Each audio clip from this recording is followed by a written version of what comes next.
Hello दोस्तों, good evening. कैसे हैं आप लोग? दोस्तों, ये हमारा यूपीपीएससी आरओ एआरओ का टेस्ट सीरीज नंबर 6 है, जिसमें हम लोग यूपीपीएससी प्रीलिम्स जीएस के विभिन्न महत्वपूर्ण प्रश्नों को सॉल्व करेंगे और देखेंगे कि हमारे कितने क्वेश्चन सही हो रहे हैं। तो चलिए दोस्तों, हम लोग इसे सॉल्व करना आरंभ करते हैं। ये रहा दोस्तों हमारा पहला क्वेश्चन, जो कि हमारे सामने है। क्वेश्चन दोस्तों जो कि हमें क्रमानुसार व्यवस्थित करने हैं। 1 नंबर दोस्तों, साइमन कमीशन का भारत आगमन। 2 नंबर है असहयोग आंदोलन। 3 नंबर है पूना पैक्ट और 4 नंबर है गांधी इरविन समझौता। दोस्तों, आप लोग जानते हैं कि रॉलेट एक्ट एवं जलियांवाला बाग हत्याकांड के विरोध में उसके बाद इन विभिन्न आंदोलनों की शुरुआत हुई थी। तो दोस्तों, हमें इनकी ईस्वी को ज्ञात करना होगा। अगर हम इनको ईस्वी को बराबर जानते हैं तो अपने कूट के जरिए इस क्वेश्चन को सॉल्व कर सकते हैं। तो दोस्तों, सबसे पहले दिया गया है साइमन कमीशन का भारत आगमन। तो ये हुआ था 3 फरवरी 1928 को। यहाँ पे लिख देंगे हम लोग 1928। दूसरा है दोस्तों असहयोग आंदोलन, जो कि हुआ था 1 अगस्त 1920 को। तो यहाँ हम लोग लिख देंगे 1920। 2 हो गया हमारा। 3 नंबर है पूना पैक्ट।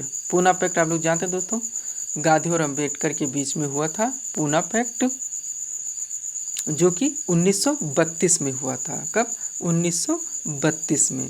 तो यहाँ पे हम लोग लिखेंगे पूना पैक्ट में 1932। थोड़ा जगह कम है दोस्तों, हम लोग यहाँ लिख लेते हैं 1932। और 4 नंबर है हमारा गांधी इरविन समझौता, जो हुआ था 1931 में। अब हम लोग इसको क्रम से बना लेंगे और जिससे हमारा आंसर बन जाएगा। पहला दिया गया 1928 साइमन कमीशन का भारत आगमन। 2 नंबर है सहयोग आंदोलन, जो हुआ था 1920 को। 3 नंबर है पूना पैक्ट, जो हुआ था 1932 को। और 4 नंबर है गांधी इरविन समझौता, जो हुआ था 1931 को। तो हम लोग व्यवस्थित करें। सबसे पहले क्या रहा? 1920 यानी असहयोग आंदोलन। उसके बाद है 1928 साइमन कमीशन का भारत आगमन यानी 2-1। उसके बाद गांधी इरविन समझौता 1931 यानी 2-1-4 और लास्ट में 3। अब हम लोग ऑप्शन में देखेंगे 2-1-4 और 3। 2-1-4 और 3 हमारे विकल्प नंबर डी में दिया गया, अतः हमारा आंसर होगा दोस्तों यहाँ पे विकल्प नंबर डी। नेक्स्ट देखेंगे क्वेश्चन नंबर 2 को। क्वेश्चन नंबर 2 हमारे सामने है। ये बलवान घाटी है दोस्तों, नहीं है, यह है गलवान घाटी। वाह जो लिखा हुआ है ये टाइपिंग मिस्टेक है। यह है दोस्तों गलवान घाटी। गलवान घाटी न्यूज़ में था, आप लोग जानते होंगे। तो दोस्तों इंपॉर्टेंट क्वेश्चन है गलवान घाटी।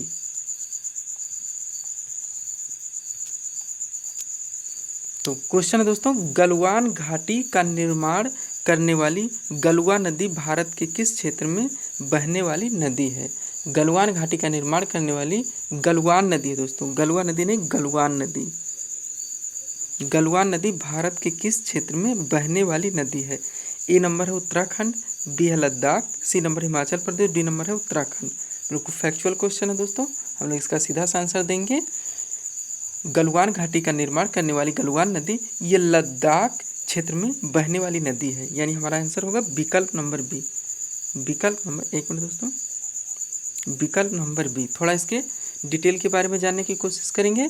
तो गलवान घाटी का निर्माण करने वाली गलवान नदी अक्साई चेन से उत्पन्न होती है। एक बार फिर से रिपीट करेंगे, गलवान घाटी का निर्माण करने वाली गलवान नदी अक्साई चेन से उत्पन्न होती है, जो भारत के लद्दाख क्षेत्र में बहने वाली नदी है। यह श्योक नदी की सहायक नदी है। किसकी? श्योक नदी की। गलवान घाटी भारत तथा चीन के मध्य हुए विवाद के कारण चर्चित रही है। ने देखेंगे क्वेश्चन नंबर 3 को।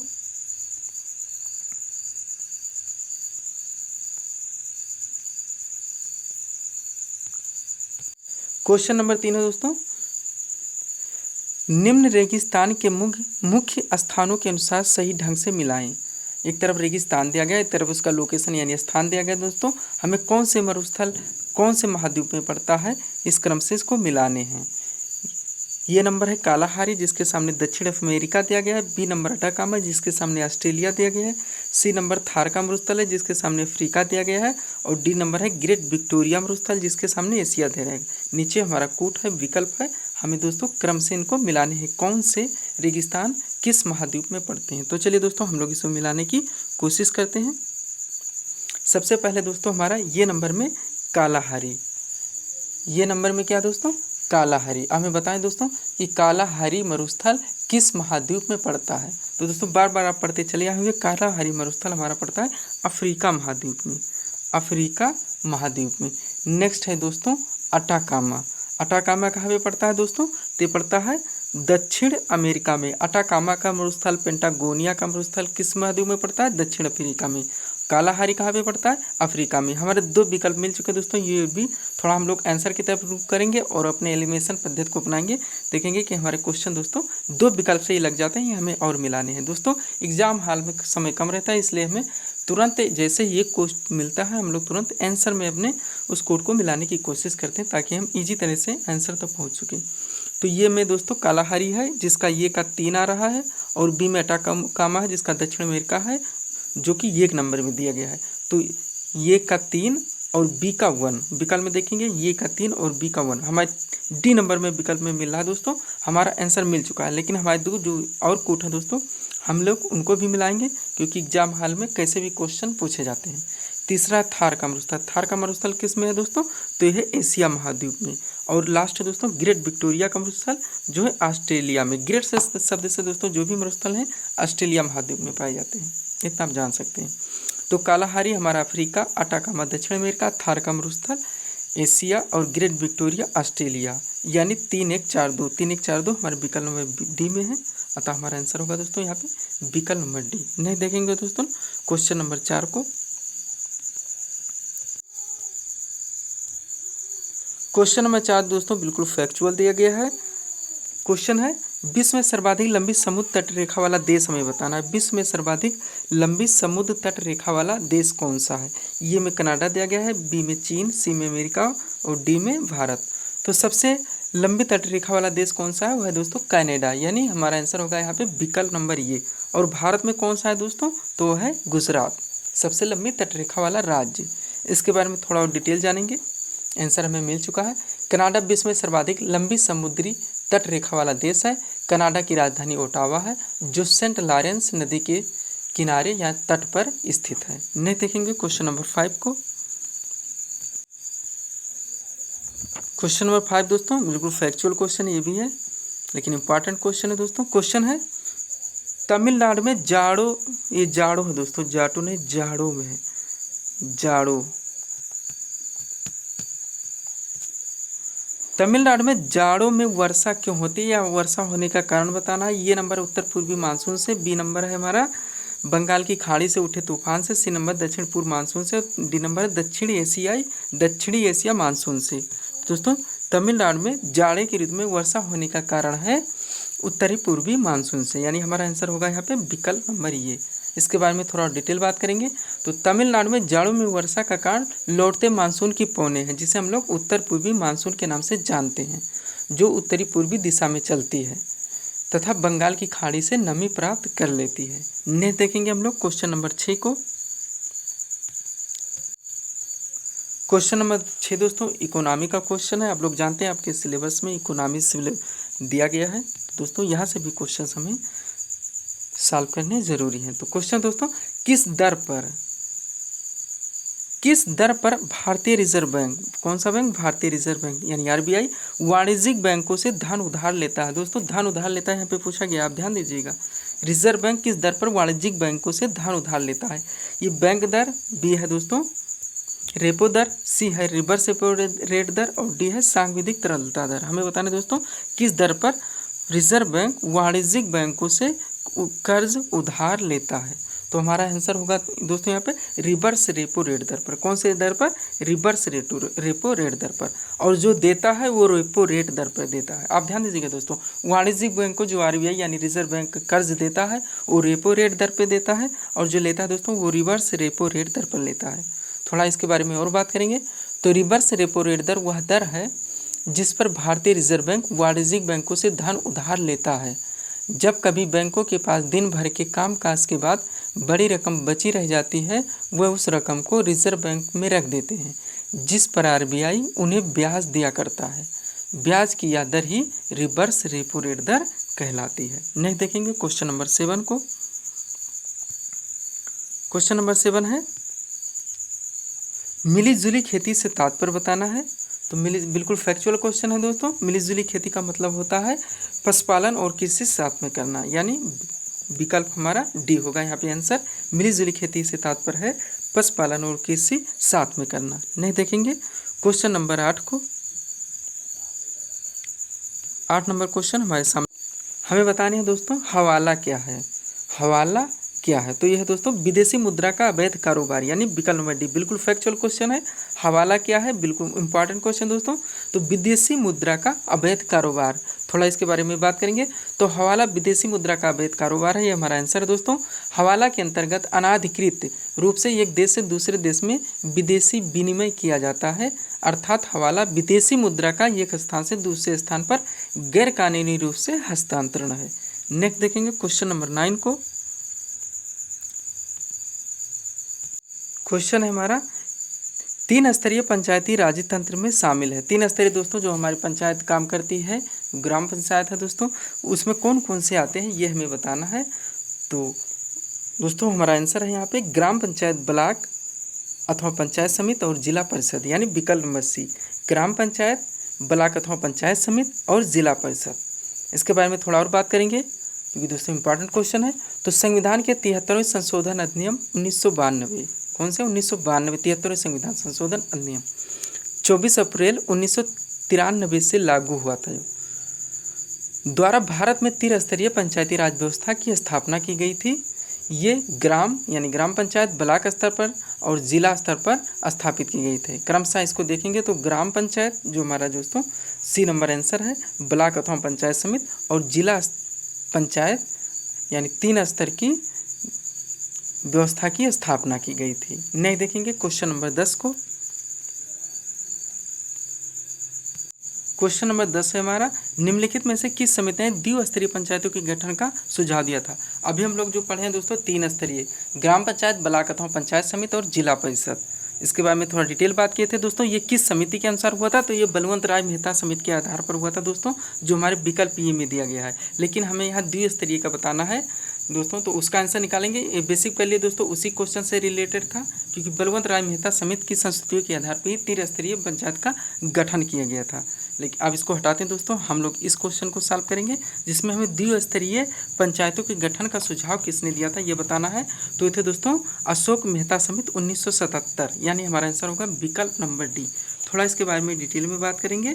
तो अशोक मेहता समिति ने 3 स्तरीय पंचायतों की जगह द्विस्तरीय पंचायतों के गठन का सुझाव दिया था। पंचायती राज को संवैधानिक दर्जा तथा स्वतंत्र एवं निष्पक्ष चुनाव कराने का सुझाव लक्ष्मीमल सिंघवी समिति ने दिया था। आगे देखेंगे क्वेश्चन नंबर 11 को। क्वेश्चन है चर्म रोग के उपचार में प्रयोग किया जाने वाला रेडियो आइसोटोप है। चर्म रोग के उपचार में प्रयोग किया जाने वाला रेडियो आइसोटोप है। तो क्या है दोस्तों? Radio phosphorus. क्या? रेडियो फास्फोरस, यानी विकल्प नंबर सी। इसके बारे में थोड़ा बात करेंगे। तो रेडियो फास्फोरस 32 का प्रयोग चर्म रोगों के उपचार में किया जाता है। कौन से? Radio phosphorus 32। विकल्प में 32, 33 दिया होता है दोस्तों, ऐसे ऑप्शन बना के आगे लिखा होता है रेडियो फास्फोरस, तो हमें आंसर करने होते दोस्तों रेडियो फास्फोरस 32। नेक्स्ट देखेंगे 12 नंबर क्वेश्चन। 12 नंबर क्वेश्चन में दोस्तों हमें इनके वैज्ञानिक पद्धतियों के बारे में बताना है। एक तरफ सूची 1 दिया गया, दूसरी तरफ सूची 2 दिखाया गया है दोस्तों। ये नंबर में एक्वाकल्चर जो रेशम कीट पालन से दिया गया है, बी नंबर दोस्तों फ्लोरिकल्चर जो अंगूर दिया गया है, सी नंबर सेरिकल्चर पुष्प दिया गया है और डी नंबर विटीकल्चर में मत्स्य दिया गया है। नीचे हमारा कोट है दोस्तों, हमें मिलान करके अपने आंसर देने हैं। चलिए दोस्तों हम लोग पहले पूरे क्वेश्चन को पूरे विकल्प को सामने कर लेते हैं, फिर अपना आंसर लगाने की कोशिश करते हैं एलिमिनेशन पद्धति को अपनाकर। ये रहा हमारा पूरा क्वेश्चन दोस्तों। चलिए हम लोग इसको लगाते हैं। ए नंबर में है एक्वाकल्चर, ए नंबर में है एक्वाकल्चर। तो एक्वाकल्चर किससे दोस्तों? मत्स्य पालन से संबंधित है। किससे? मत्स्य पालन से संबंधित। यानी ये का हमारा 4 बनना, ये का 4 हम लोग विकल्प में देखेंगे तो ये में है, डी में है। यानी हमारे बी और सी दो विकल्प गलत हैं। ये बी और सी दो विकल्प गलत हैं। हमें अपने आंसर देने हैं अब केवल ये और डी विकल्प में। चलिए दूसरा देखते हैं, फ्लोरिकल्चर। फ्लोरिकल्चर किससे संबंधित है? पुष्प पालन से। किससे? पुष्पों के अध्ययन से संबंधित है फ्लोरिकल्चर। यानी बी का क्या बनना है? 3 बनना है। हम लोग विकल्प में देखेंगे, ये का 4 बी का 3, ये का 4 बी का 3, अभी दोनों विकल्प में मिल रहा है, ये में भी मिल रहा है, डी में भी मिल रहा है। आगे देखेंगे सेरिकल्चर। सेरिकल्चर किससे संबंधित है? रेशम कीट पालन से। यानी सी का हमारा 1 होगा। सी का 1 किस में है? विकल्प नंबर डी है। दोस्तों हमारा आंसर आ चुका है, ये का 4 बी का 3 सी का 1। अब डी का दोस्तों विटीकल्चर, जो अंगूर पालन से है, ये अंगूर के उत्पादन से संबंधित है। तो दोस्तों विटीकल्चर हमारा किससे हो जाएगा? अंगूर से। यानी डी का हमारा 2 हो जाएगा। हमारा आंसर होगा दोस्तों 4 3 1 2, यानी विकल्प नंबर डी।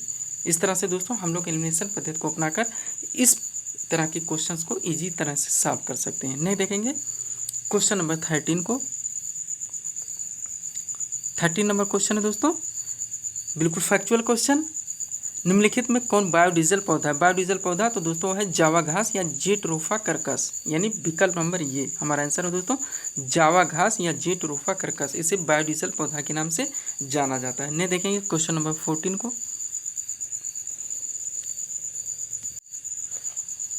करंट का क्वेश्चन दोस्तों, आप लोग जानते हैं आपके सिलेबस में पर्यावरण भी दिया गया है, तो पर्यावरण से संबंधित क्वेश्चन है दोस्तों। क्वेश्चन है 22 मई 2021 को अंतर्राष्ट्रीय जैव विविधता दिवस, कौन सा अंतर्राष्ट्रीय जैव विविधता दिवस जो मनाया गया था, उसकी थीम क्या थी? तो इसका आंसर है दोस्तों, हम प्रकृति के समाधान का हिस्सा हैं। ये हमारा आंसर था दोस्तों। 22 मई 2021 को अंतर्राष्ट्रीय जैव विविधता दिवस मनाया गया था, उसकी थीम थी हम प्रकृति के समाधान का हिस्सा। वेरी वेरी इंपॉर्टेंट क्वेश्चन है दोस्तों। इसके बारे में थोड़ा सा डिटेल में बात करेंगे। तो 22 मई 2021 ईस्वी को अंतर्राष्ट्रीय जैव विविधता दिवस की थीम हम प्रकृति के समाधान का हिस्सा है। यह 1992 से यह दिवस प्रतिवर्ष 22 मई को बनाया जाता है। कब से? 1992 से। ने देखेंगे आज का लास्ट क्वेश्चन दोस्तों, क्वेश्चन नंबर 15। दोस्तों इस प्रैक्टिस में सेट में टोटल 15 क्वेश्चन डाले गए हैं, जो कि आपकी क्वेश्चन यूपीपीएससी आरओ एआरओ से प्रीलिम से संबंधित वेरी वेरी इंपॉर्टेंट क्वेश्चन है दोस्तों। आप इन क्वेश्चंस को देखें, सॉल्व करें और देखिए कि आपके कितने क्वेश्चन सही हो रहे हैं। चलिए दोस्तों हम लोग लास्ट क्वेश्चन को करते हैं। यूपी स्पेशल से क्वेश्चन है दोस्तों। क्वेश्चन है उत्तर प्रदेश में कृषि के लिए उपयुक्त भूमि का प्रतिशत क्या है? उत्तर प्रदेश में कृषि के लिए प्रयुक्त भूमि का प्रतिशत है दोस्तों 68.7%, यानी विकल्प नंबर डी। फैक्चुअल है दोस्तों, आप इसको ध्यान रखेंगे। डाटा है उत्तर प्रदेश में कृषि के लिए प्रयुक्त भूमि का प्रतिशत क्या है? तो 68.7%। तो दोस्तों इस तरह से आप हमारे टेस्ट सीरीज़ को सॉल्व करने की कोशिश कीजिए और देखिए कि आपके कितने प्रश्न सही हो रहे हैं। दोस्तों आप लोग जानते हैं कि यूपीपीएससी प्रीलिम्स आरओ में आपको 140 क्वेश्चन जीएस से दिए जाएंगे, जो विभिन्न पाठ्यक्रम पर आधारित होगा, यानी विभिन्न विषयों से लिए जाएंगे। और दोस्तों इसी के साथ साथ आप दोस्तों जीएस में अथक मेहनत करिए, कहीं प्रयास कीजिए, क्योंकि जीएस प्रीलिम्स ही आपका पूरा का पूरा दारोमदार है आपको मेंस तक पहुंचाने के लिए। और मेंस में भी दोस्तों आप लोग जानते हैं कि 120 क्वेश्चन ऑब्जेक्टिव जीएस से ही पूछे जाएंगे। तो चलिए दोस्तों, हमारे वीडियो सब पसंद आने पर आप हमारे चैनल शिवकृपा कालिदास को सब्सक्राइब करें, लाइक करें, शेयर करें। मिलते हैं दोस्तों हम अपने अगले टेस्ट सीरीज़ के साथ। Thanks for watching.